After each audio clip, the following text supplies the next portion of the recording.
Hello, friends. Welcome to my car on this beautiful Friday. It's 16 degrees. As we get closer to Halloween, yeah, we're right there. The golf season in the process of winding itself down.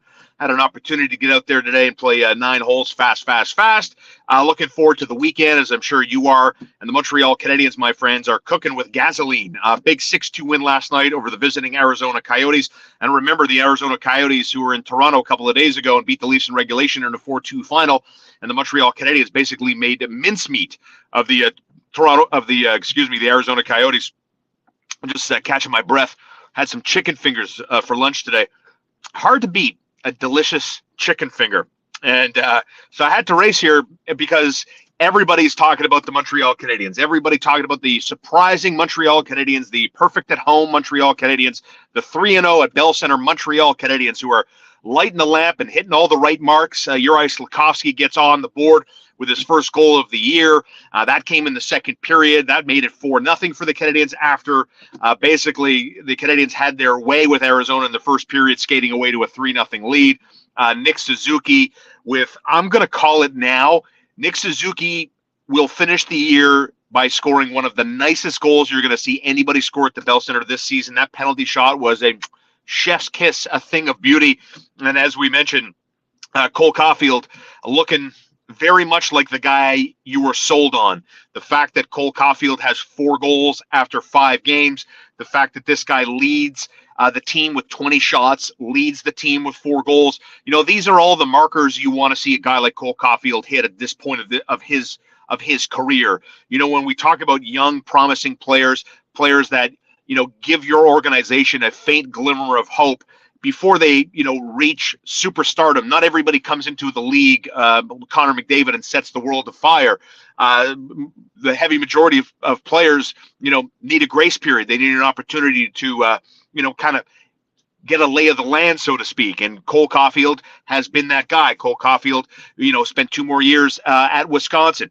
Cole Caulfield has been slowly integrated into the National Hockey League. And as I said, now he's starting to hit the markers that you want to see a guy like Cole Caulfield hit, right? Lead the team in shots on goal. Finish the year with more goals than anybody else on the Montreal Canadiens. And this is exactly what you want to see as you build towards the future. So the money question, it's already been asked to me by 3 different people already. Sean, are the Montreal Canadiens going to make the playoffs? Sean, is there a reason to be optimistic? Is there a reason to think we were dead wrong about our season predictions about how bad this team was going to be? The answer right now is no. No. It's 5 games. And it's not like the Canadiens are 5-0. They're 3-2. Yeah, great. You know, they lost to Detroit. They got cracked by the Washington Capitals on a Saturday night. And other than that, yes, they've handled the Penguins, they handled the Toronto Maple Leafs, and they handled a team that is going to be the worst in hockey. Arizona is a skating disaster. And look, like a lot of people, I'm very excited about the prospects of the Montreal Canadiens. I'm very excited about, you know, Jordan Harris quietly being very, very good, very, very quiet. Caden Gooley continues to just be so solid and so dependable. Cole Caulfield scoring. Canadiens power play, okay, there still needs to be work there. They're operating, at 7% on the power play? So right now, out of 32 teams in the National Hockey League, they're 29th. You know what the worst power play in the NHL is? They're at 0%. That's the Columbus Blue Jackets. So, you know, not everything is rosy. 5 games does not make the season. As a matter of fact, I think if you've been, you know, watching me consistently, I have this thought of what I think the Montreal Canadiens are going to be like and who they're going to be. And right now they're hitting all the markers for me. They're coming out of the gate strong. They want to prove to a lot of different people, including their coach and the fans and all the critics, that this team is better on paper, better on the ice than anybody thought they were. But 82 games, my friends, is a marathon. And 5 games does not make a season. As I said, it's better than being 0-5. It's better than Cole Caulfield having 1 goal or no goals. Nick Suzuki has 6 points in 5 games. Look, all of these things are very optimistic, gives you reason to believe in this organization. But again, let's check back in 5 games. Let's see where they are after the 10-game marker. You know, my whole thought going into the season was very simple. I believe the Montreal Canadiens were going to play strong, inspired, fast, up-tempo hockey. And that the 82-game marathon season ultimately was going to catch up with a lot of these guys. You know, Jordan Harris is eating minutes like crazy. Caden Gooley plays mistake-free hockey. They're getting sound goaltending. They're getting good, responsible play. They're going to dip ultimately, and it's okay. It's natural. It's exactly what you want to see.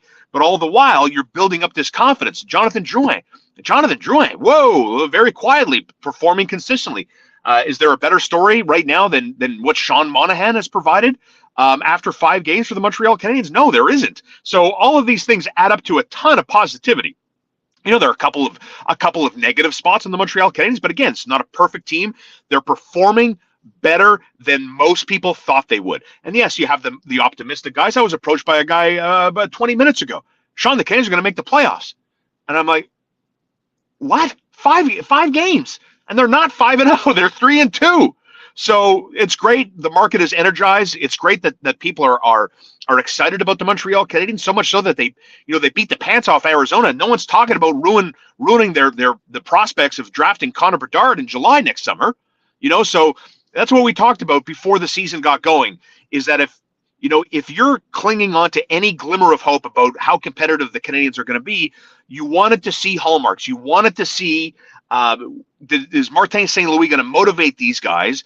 How relatable is Martin St. Louis? And can he get these guys going? And can he get this engine revving redline style? And the answer is yes. He's doing it right now. And it's a lot of fun to watch. You want to see the Canadiens play fast, up-tempo hockey. You want to see them be hard to play against. And you don't want to see them lay down. And so far, 5 games into the season, that's what they're doing. Listen, I'm never going to be the type of guy that tells you how to behave at the game or what to think or temper your expectations. Listen, you want to get ahead of yourself and you want to start planning a parade and you want to start talking about the Montreal Canadiens in the playoffs. God bless you. Go ahead. I'm not here to stop you. I'm not here to laugh at you. But I personally choose to roll a bit differently. I choose to roll 5 games into the season is not 82 games. But what I'm confident in telling you is Arbor Xhekaj, you do not want to mess with this guy. I mean, Le Roi du Camion got his ass parked yesterday. It is one of the lasting images that is going to stay with me, I think, for the majority of this season. After Arbor Xhekaj just completely manhandled Zach Kassian, listen, be honest, he ragdolled him. Zach Kassian sitting on his posterior with his helmet off, like with the 1,000-yard stare. Like, what just happened? Well, he got Xhekaj'd. That's what happened. And, the word for sure now, it's over. No one will forget Arbor Xhekaj.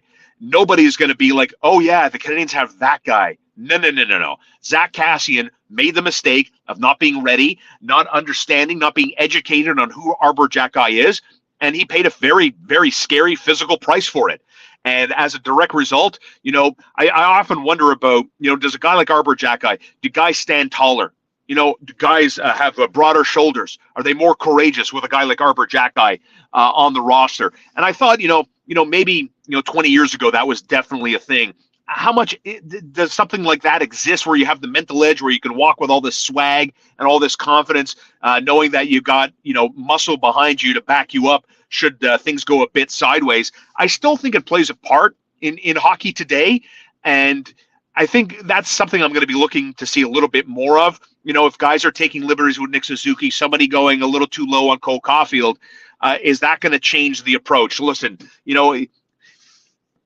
I always believe this, and it's going to be hard for me to ever change my mind. If an opposing player identifies a significant threat on the Montreal Canadiens, or any other team for that matter, you can have a roster filled with Bob Proberts. If that guy is determined to take that player out, he'll take the beating just to take that player out.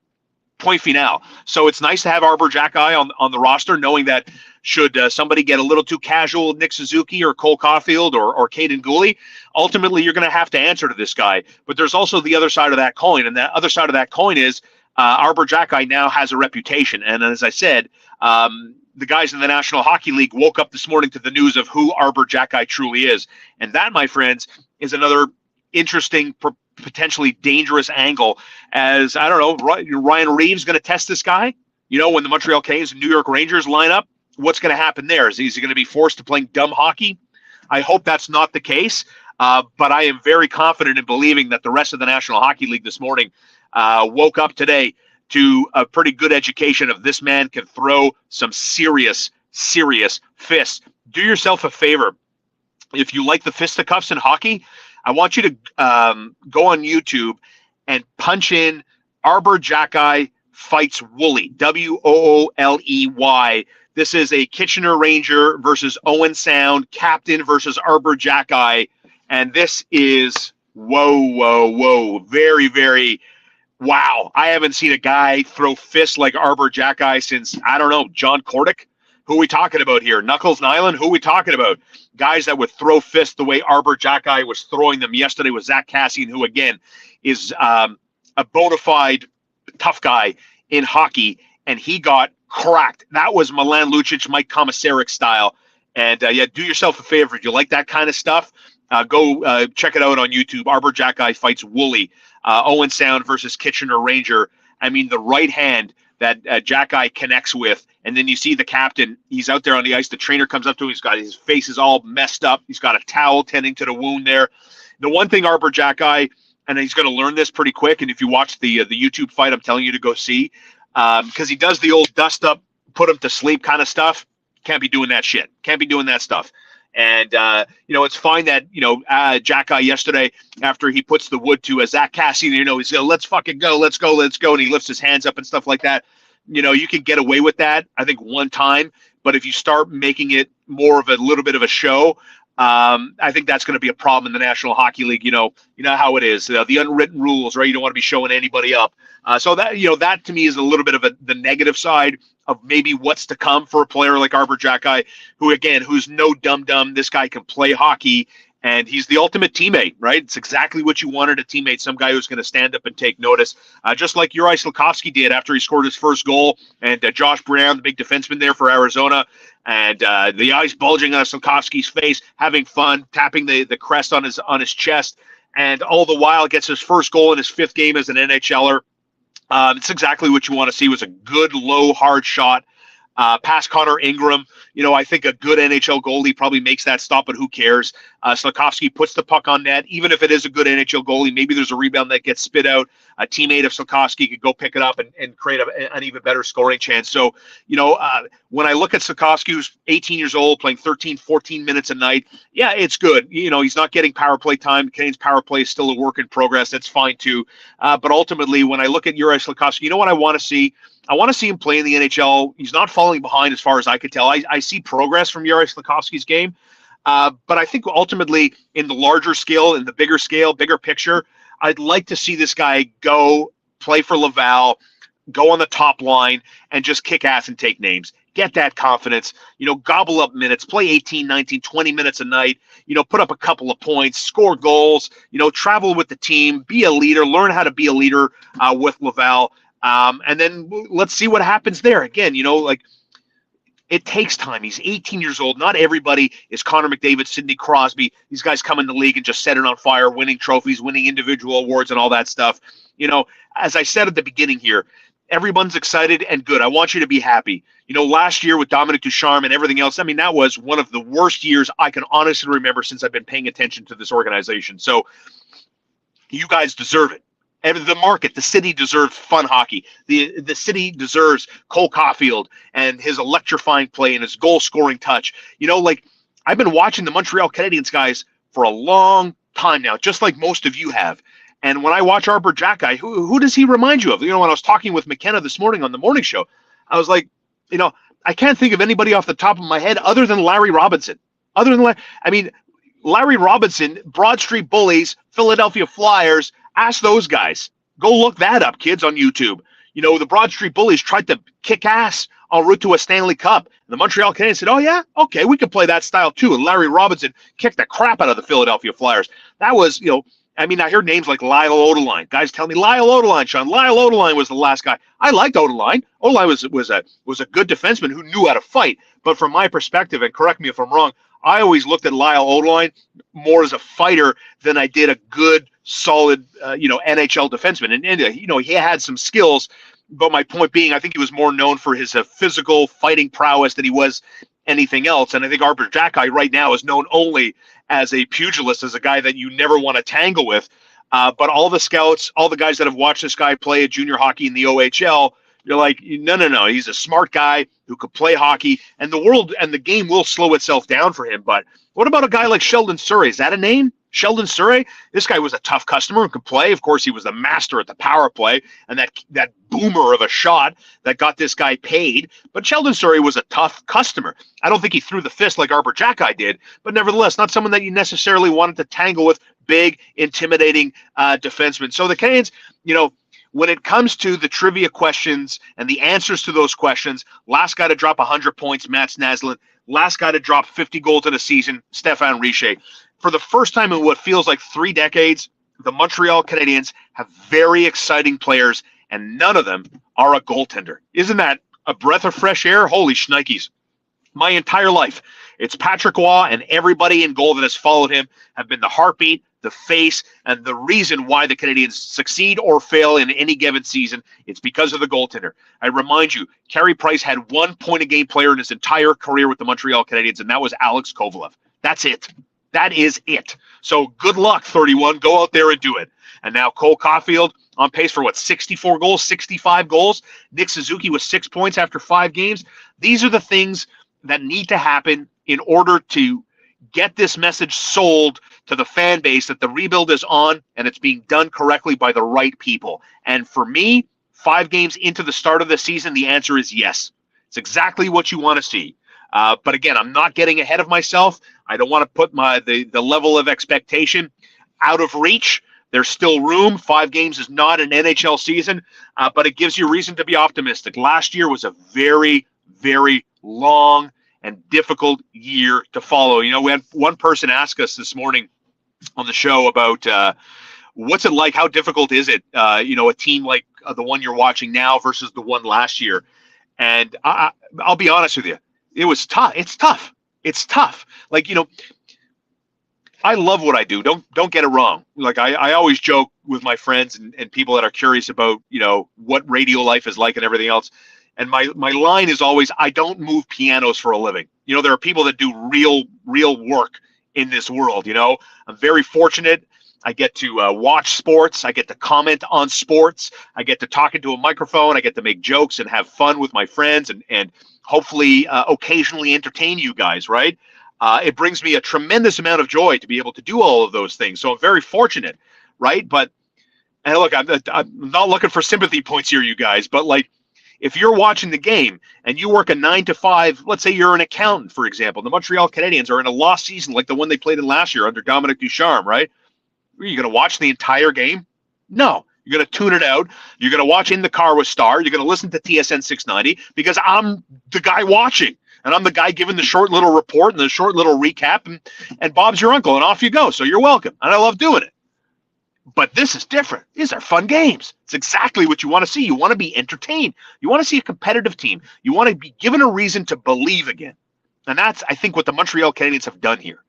5 games. They've given you a reason to believe that they are on the right path, under the right stewardship, to get the Canadiens back to where they need to be. And I think I've been very consistent. And I know a lot of you are very loyal, and I thank you for that, and watching these videos, commenting on these videos. But I think I've been very consistent in my messaging here that the Canadiens' goal should be getting back to a level of competitive consistency. No more hopes and prayers, getting by the skin of their teeth, clinging on to 7th. Maybe they go on a crazy run and get 3rd in the conference. No. It's about sustainability. It's about building infrastructure inside your organization that you are no longer considered to be the butt end of jokes when it comes to drafting, developing, graduating players, and assigning players to long-term contracts.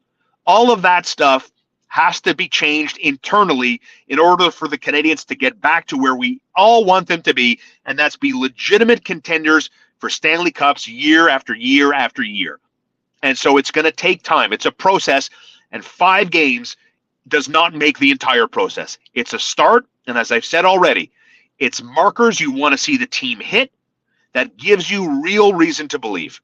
So Cole Caulfield, 20 shots on goal, leads the team. Check. Nick Suzuki leads the team with points. Check. Cole Caulfield leads the team in goals. Check. These are all the things. Caden Gooley gobbling up minutes. Jordan Harris gobbling up minutes, playing mistake-free hockey. Kirby Dach. What did the Chicago Blackhawks not like in this guy's game? That he can't win faceoffs? or didn't work hard enough in the faceoff dot, go ask Patrick Kane what he thinks about Kirby Dach being a Montreal Canadian today. I'll tell you that. He's not happy. Doesn't understand what his team is doing, and Patrick Kane's the next Blackhawk to go as soon as they can find someone to take that contract. So, yes, these are all the things that you want to see that give you a legitimate reason, a legitimate, because that's what it's about. It's like legitimacy, not the fan on the street that believes in everything the Canadians do. Whoever makes the decision, I love Marc Bergevin. And then Marc Bergevin gets fired. I love the guy that fired him. What a great move. Listen, let's call it down the middle. Let's see it on both sides of the story. So I'm optimistic. I like what I see. The Canadians are entertaining.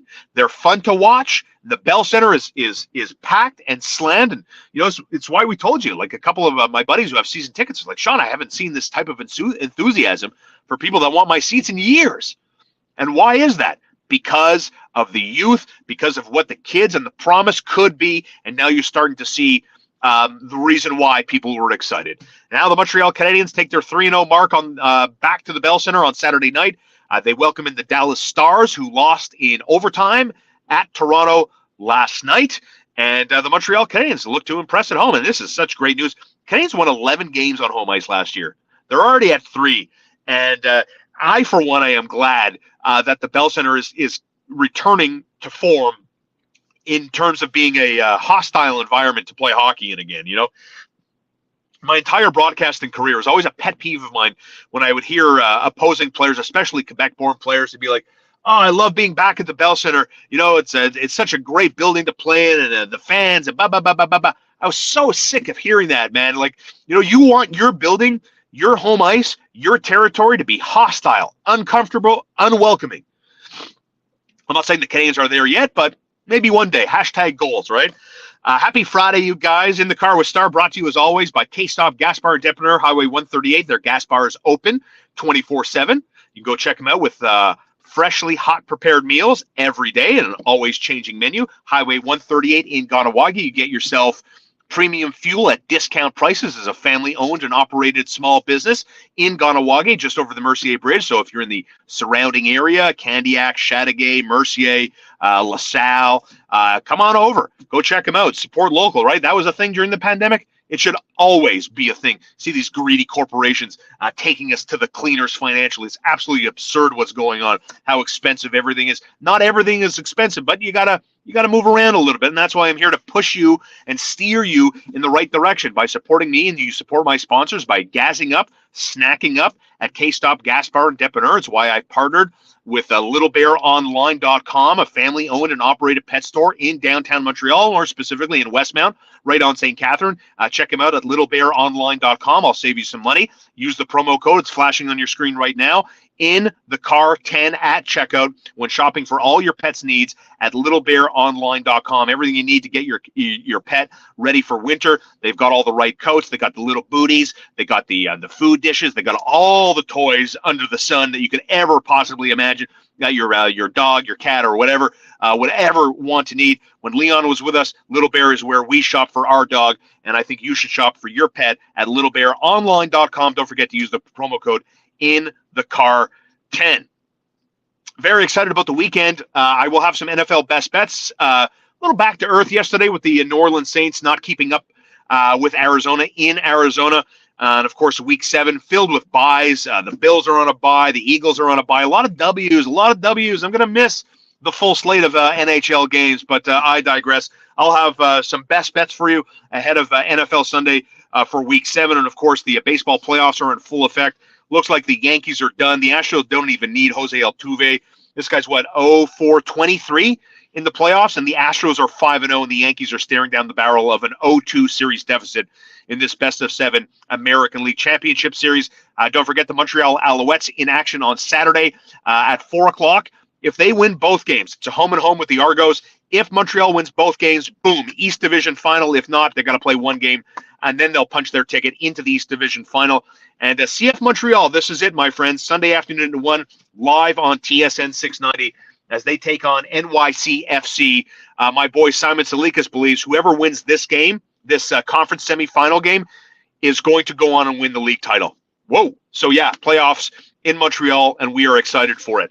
Thanks for watching. Thanks for all the comments, you guys. Enjoy your weekend. It's going to be a great weekend of sports and an even better weather weekend. So go out there and enjoy it. Look for my best bets coming up on Sunday, Week 7 style.